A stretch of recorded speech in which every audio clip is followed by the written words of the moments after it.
अक्षय तृतीया वैशाख मास शुक्ल पक्ष तृतीया तिथि होछि अक्षय तृतीया। वर्षक भितरे थरे आसी थाए।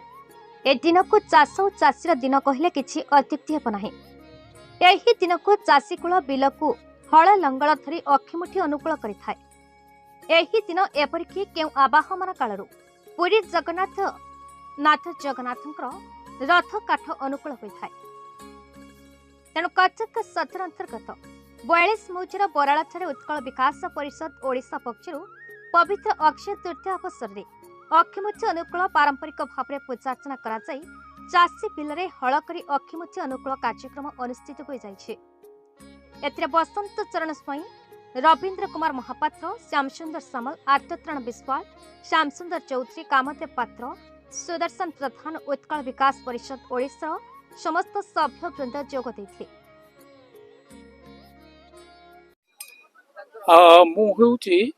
आमर उत्कल विकास परिषदर चेयरमैन एवं दीर्घ वर्ष आमे यही संस्थार काम करि आसु।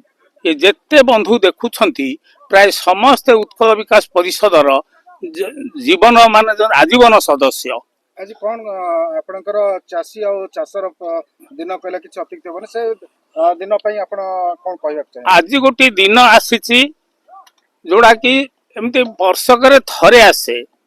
आ मो मतरे आउ थरे हुए जो दिन गुंडीचा यात्रा हुए। आज दिनटा आरंभरू शेष पर्यंत आज हूँ तार पूरा मांगल्य दिवस, मांगलिक दिवस। आज हूँ जगन्नाथ देवंकर, सुभद्रा मातांकर एवं बलभद्र देवंकर आज हूँ रथ गढ़ाणा आरंभ।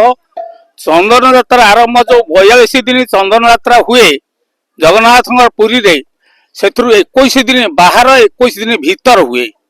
भीतर जोड़ाक तार हुए ताको कहीं एत टाइम पड़ानी किंतु नरेंद्र पोखरी रे पुष्करणी रे जो हुए चाप हुए, चाप खेल हुए, से जगन्नाथ ये मूर्ति आसे जोड़ाक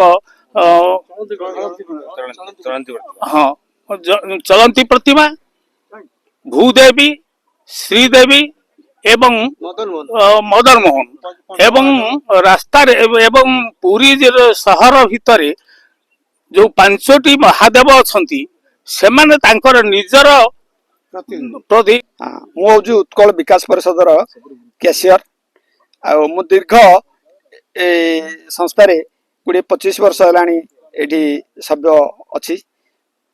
आमर ए जो उत्कल विकास परिषद नाटा दिया है सीना किंतु आम प्रकृत में आम हूँ सब खंडात क्षेत्रीय चषा सब यही समाजर यहाँ हूँ गोटे संस्था। तेणु ए संस्था मुझे विशिष्ट चाषी मोर चाष बास सब अच्छी मु सब प्रतिवर्ष अनुकूल घरे करे अक्षय तृतीय। तेणु आज मोर सुजोग पड़ी आमर जो 42 मौजार अक्षिमुठी आमे उत्साहित करूँ लोक आम उत्कल विकास परिषद तरफ सब चाषी मान को उत्साहित करूँ जे एमती अक्षिमुठी समस्त आम पालन करवा ए चाष को बजाय रखा। ए चाष मु युवपीढ़ी मान को कहूँ जे समस्ते कौन सी चाकरी विषय न गोड़े निजे समस्ते स्वावलंबी है आम समस्ते चाष करवा, निज जमी आम चाष करवा, फल उपजेबा, धान उपजेबा, जहाँकि आमको क्या देश को समृद्ध करवा, क्या आम निर्भर करने पड़ोनी। आमको ना श्यामसुंदर सामल, मु उत्कल विकास परिषद सेक्रेटरी जनरल अच्छी। आज अक्षय तृतीया एवं चाष और चाषीर दिनटे कहले अत्युक्ति से परिप्रेक्षी आपण कोन कहबा चाहबे? हमर ये उत्कल विकास परिषद ये चाषी कूल को नहीं गठन कराई। एटा 1997 मसीह आमर रजिस्टर्ड ऑर्गेनाइजेशन। ये उत्कल विकास परिषद जेते सभ्य चाषी को बिना कई अलग को ग्रुप आसी सभ्य ही ना। तेणुक आमर जो आज अक्षिमुठी अक्षय तृतीया चाषी कूल प्रथम आद्य दिवस जो धान बुणा हो अक्षिमुठी दिया अक्षिमुठी अनुकूल हो चाषीर प्रथम कार्य आज आरंभ हो। ये संगठन उत्कल विकास परिषद सब वर्ष भरी आम पालन पालन करूँ। कटक सदर शिवानी मुदलिंग रिपोर्ट, बीई न्यूज ओडिशा।